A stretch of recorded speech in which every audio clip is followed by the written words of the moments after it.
Natagpuan na lang ni Calista ang sarili na buhat-buhat ni Vincent habang magkahinang ang kanilang labi. Wala na siyang suot na pambaba dahil sa salas pa lang ng penthouse ay tinikman na ni Vincent ang hiyas niya at hindi ito tumigil hanggat hindi siya nilalabasan. Dinala siya ni Vincent sa isang kwarto na kung tawagin ito'y pleasure room pero imbis na pulang ilaw sa loob ay dim light na tila kulay lila yon. The light's color stimulated both of them as they delved into deeper pleasure. Ibinagsak ni Vincent ang katawan niya sa itim na kama kung saan may nakakabit na posas. Sa dalawang itaas na poste at leg cuff naman, si baba na nakakabit sa isang spreader bar. Nang makita yun ni Calista ay umangat ang isang kilay niya. "So, you are into this?" Pinaikot niyang mata at nakitang iba't ibang flagger saka mga latigo. Meron ding nipple clamp, butt plugs at iba't ibang klase ng dildo na nakalagay sa isang glass cabinet na para bang mamahaling display. Binalik niya ang tingin kay Vincent at nakakalokong ngising sumalubong sa kanya. "Only with you, baby." Pagkasabi noon, binalibag nitong katawan niya sa kama sa kaagad na kinubabawan. Hindi alam ni Calista kung gaano katagal ang pangninig nila ni Vincent. Pero nang makabalik sila sa mansyon ng mga Alcaraz ay halos nagmamadaling araw na. Dahil tulog ng mga bata ay dumiretso sila sa kanilang kwarto at doon nagpatuloy sa kanilang pagmamahalan. Kinabukasan, muling umalis ang dalawa upang asikasuhin naman ang dapat nilang asikasuhin tungkol sa kanilang kasal. Kapag walang masyadong abala ay sinasama nilang 4 na bata, lalo na kung walang pasok. Mas excited pa sa kanilang dalawa ang mga ito't katunayan nga'y kanya-kanya ng pili ng magiging tungkulin sa kanilang kasal. Kahit napagod dahil maraming inasikaso, silang dalawa mismong lumakad at nakikipag-usap sa wedding coordinator. Dahil gusto nilang perfect ang magiging kasal nila. 6 months later, in a grandiose Chanteria Oriol Manor, a beautiful wedding was witnessed by close friends and relatives. It was the most awaited wedding of Mr. and Mrs. Vincent Alcaraz. Kahit na pirbado at piling kaibigan ng dumalo, ay masasabi pa ring napaka-ingrande ng kasal. Hindi lang yon. Ngayong araw ng kanyang kasal ay dumalo rin ang kanyang ama at ina. Bagamat hindi pa rin nagkakaayos ang mga to, ang mahalagay na sa kasal niya ito. Hindi pa rin napapatawad ni Calistang ama tulad ng kanyang ina pero kahit na papano ay tanggap na rin niya na isa siyang Harrington. "I, Vincent Navarro Alcaraz, take you Calista Marcos Harrington to be my wedded wife, to have and to hold from this day forward for better or for worse, for richer or for poorer, in sickness or in health, till death do us part. According to God's will, I vow to love you every second of my life. I vow to be faithful to you and protect you and will never make you cry.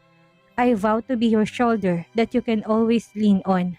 And I vow to never make you feel tired of loving me."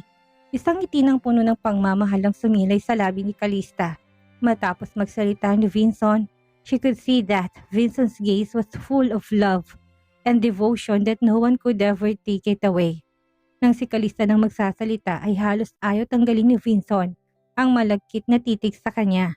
Pinandilatan pa niya ito ng mata dahil ayaw niya magmukhang awkward sa klase ng titig nito. "I, Calista Marcos Harrington, take you Vincent Navarro Alcaraz to be my wedded husband, to have and to hold from this day forward, for better, for worse, for richer or poorer, in sickness and in health, to love and to cherish, till death do us part, according to God's holy will. I pledge to you my faithfulness. I vow to never let you go. I vow to be your strength and be the most trusted person. I will be your body and your wife, and be the forever mother of our children." Matapos ang kanilang exchange vows ay muling nagsalitang pari. "I now pronounce you husband and wife. You may now kiss the bride." Umugong masigabong palakpakan ng naglapat ang labi nila ni Vincent na pinangunahan ng kanilang 4 na anak na sinabayan pa ng kaunting sigaw. Matapos ang wedding ceremony nitong speech sa kanya. "Calista, alam kong marami ako naging kasalanan sa'yo. Iniwan kita't hindi kagad binalikan. Pero gusto kong ipaalam sa'yo sa lahat ng mga narito na kahit na walang aking alaala, ay hindi pa rin nakalimot ang aking puso. Buong buhay ko, gusto kong makilalang isang taong matamis, marupok at laging aasa sa akin. Ngunit hindi ko inaasahan ng darating ay isang babaeng may palaban na ugali. Isang babaeng walang kinatatakutang panganib at isang babaeng sa kabila ng pagiging mandirigma ay puspos ng pagmamahal at malasakit. Kalista, alam nating pareho na hindi ako magaling sa mga salita. Pero tandaan mo ito, lagi ako nagpapasalamat. Mahal na mahal kita. Mabuhay ang bago kasal. Hiyawan ng mga tao ng pinakamalakas pa'y nagmumula sa kaibigan ni Vincent na sina Arthur at Liam. Naroon din si Delphine na kahit nasasaktan pa rin dahil hindi nakamit ang puso ni Kalista ay nagbigay pa rin ng suporta. Kahit ang kasama ng dalawa sa CSS ay naroon din at ang sorpresang binigay ng mga to para sa kanila isang linggong honeymoon sa isang private island sa Europe. Don't look at me like that, Kali. Si Uncle John ang may pasimuno ng regalo na yon.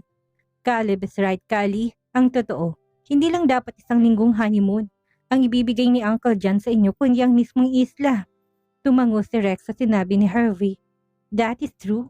Kung di lang namin siya napigilan, siguro'y magtatampo na yon dahil kapag nagkataon ay hindi mo siya kikibuin. Napangisi si Kalista sa narinig. Uncle John is not Uncle John if he didn't give an island. Tumingin siya kay Harvey. Hindi ba? Parehong napatawa ang mag-asawang Harvey at Chloe. Paano kasi nung kasal ng mga to ay niregaluhan to ni Uncle John ng isla at hindi na makatanggi ang dalawa dahil nabili na ni Uncle John bago pa malaman ng dalawa. At ayaw naman ni Kalista na magkaroon pa siya ng isa pang isla dahil masyado na siyang abala sa trabaho. At isa pa, pareho na silang nagmamay-ari ni Vincent ng tig-isang private island. Mas nanaisin niyang ibigay sa charity ang regalong matatanggap nila. Kasama ni Kalista at Vincent si Lucy sa kanilang honeymoon upang mag-alaga ng mga bata at hindi rin naman nagpapigil si Jerome na sumama na binitbit rin si Vaya. Dahil ang sabi nito kay Kalista ay gusto nitong mag-propose sa nobya. Hindi rin niya nakalimutan na isamang kanyang ina dahil gusto nitong alagaan ang mga apo at dahil doon kaya hindi rin nagpaiwan ng kanyang ama.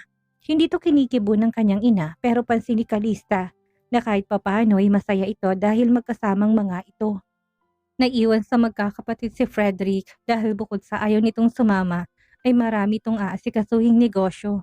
Nang araw na umalis ang kapatid ay pinatawag naman siya ng kanyang lola sa mansyon. Pero nang makabalik siya ay sakala niya na-realize kung anong dahilan ng mga ito.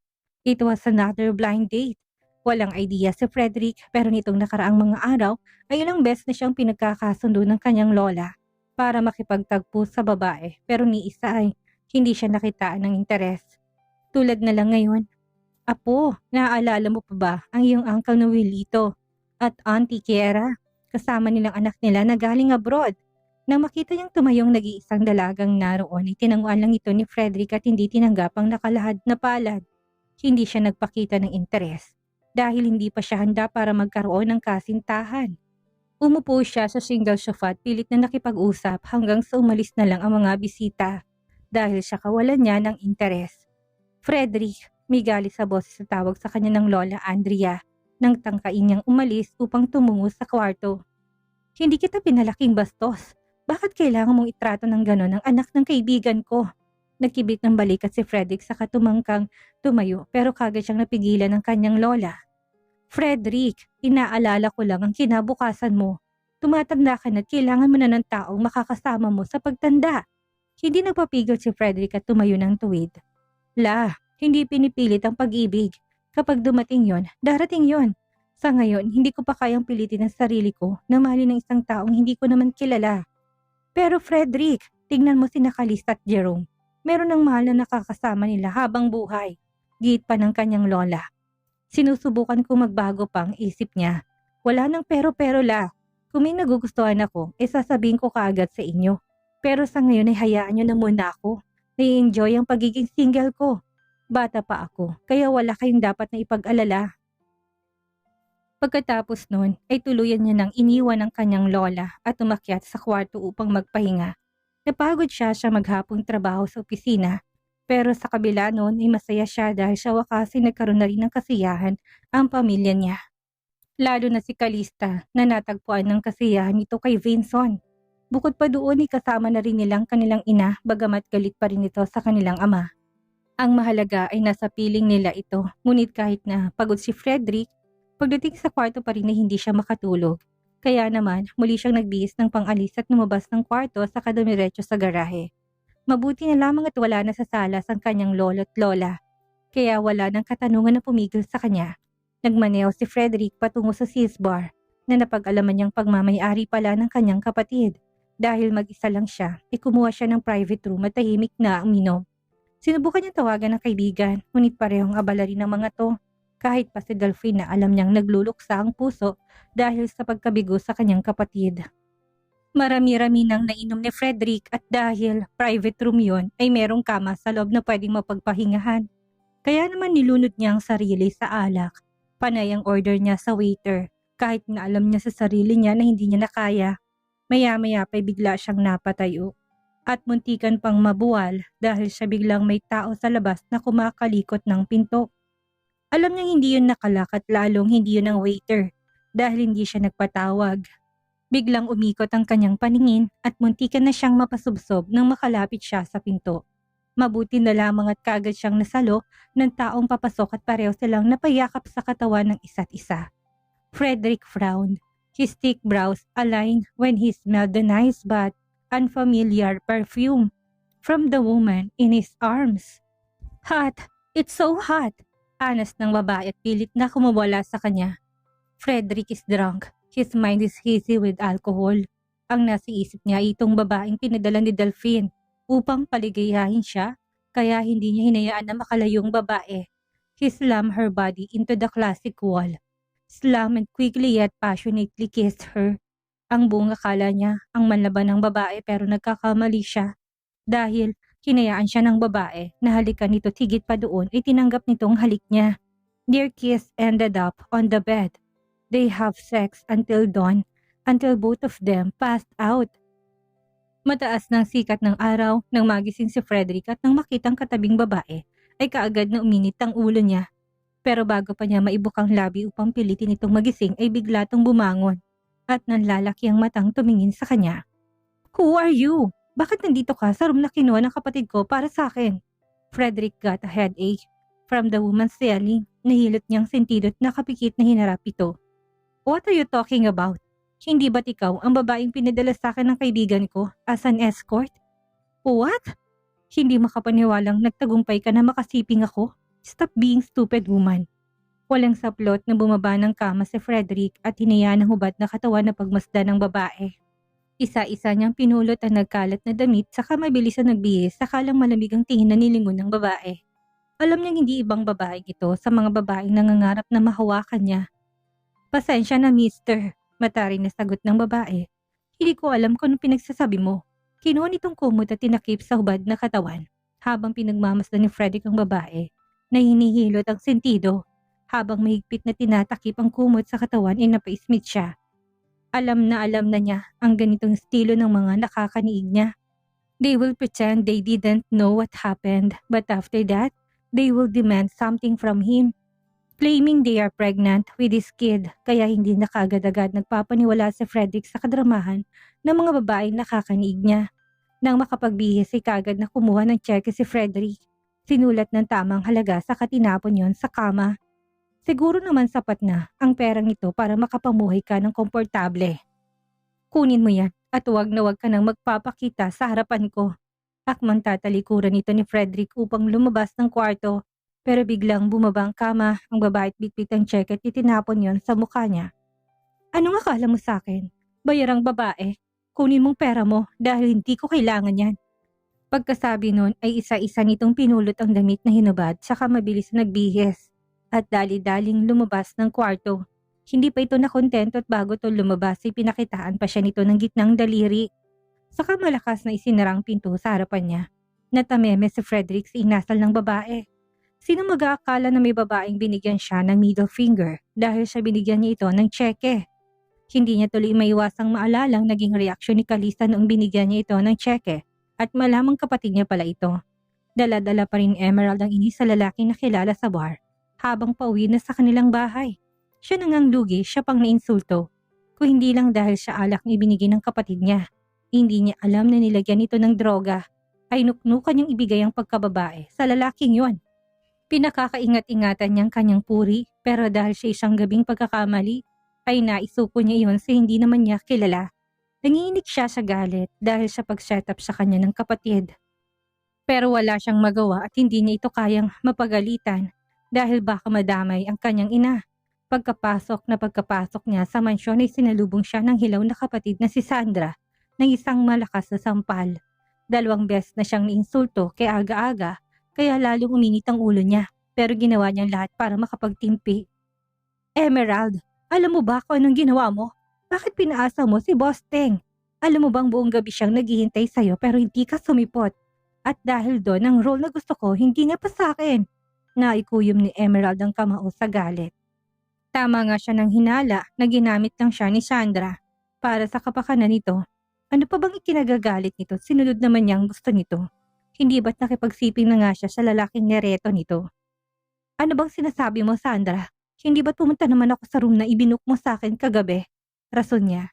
Hindi siya makapasok sa loob ng bahay dahil inarangan siya nito. Huwag kang ngang sinungaling, Emerald. Hindi ka pumunta kagabi dahil kakatawag lang sa akin ni Mr. Teng at hindi kanya nakita. Lumalim ang pagkakakunot ng noon ni Emerald.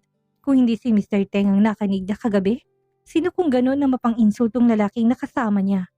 Matagal na naghintay si Mr. Teng sa'yo. Buong gabi, Emerald. Pero anong ginawa mo? Hindi ka nagpakita, kaya naman nasirang pangarap ko nang dahil sa'yo. Tumayo ng tuwid si Emerald at tinarap ang kapatid. Bakit, Sandra? Sino ba tong Mr. Teng na sinasabi mo? Ano ba talagang plano mo sa akin, ha? Umikot ang mata ni Sandra at hinayaan siyang makapasok. Ano ba sa tingin mong plano ko sa'yo, Emerald? Mabait si Mr. Teng at gusto ko lang niyang makausap kahit ni isang gabi lang. Isa siya sa mga investors ng bagong pelikula ng isang kilalang direktor. Mapait na napangisi si Emerald. So tama ngang hinala ko na ginamit mo lang ako. Akala ko ba totoong kapatid ang turing mo sa akin? Mabuti na lang at hindi si Mr. Teng ang nakasalumuhan niya kagabi. Kahit naman mapang-insultong lalaking nakasama niya kagabi, ay gwapo pa rin yun. Sa ngalan pa lang at klase ng paglalarawan ni Sandra, ay mukhang may masama ni itong balak. At least kagabi ay nag-enjoy siya. Bakit naman hindi kita gagamitin? Sampid ka lang sa pamamahay na to at yun na lang ang tulong mo para naman may pakinabang ka. Habang nakikipagtalo si Emerald sa kapatid ay isang itim na kotse naman ang huminto sa tapat ng bahay nila. At mula doon ay bumaba ang isang lalaking nakasuot ng business suit. Dahil nakabukas pa ang gate ay kagad tong lumapit sa magkapatid kasunod ang driver nito. Miss Emerald, tanong ito sa kanya na hindi man lang tinapunan ng tingin si Sandra. Gusto kang makausap ng aming boss, kaya kung pwede sumama ka sa amin. Naglakad si Emerald patungo sa harapan ng lalaki at nakakunot ang noong tinanong ito. Boss? Sinong boss mo? Hindi ko siya kilala. Mula sa bulsa ng pantalon ay may kinuhang lalaki at ipinakita yun kay Emerald. Ito, ang sabi ng boss ko kapag makita mo to ay makikilala mo siya. Pagkakita pa lang ni Emerald sa gusot-gusot na tseke ay kagad niyang aalala ang lalaki na kaniig kagabi. Kinuha niyang tseke at mahigpit na nilamukos. Ang lalaking yon, hindi makapaniwalang bulong niya sa sarili.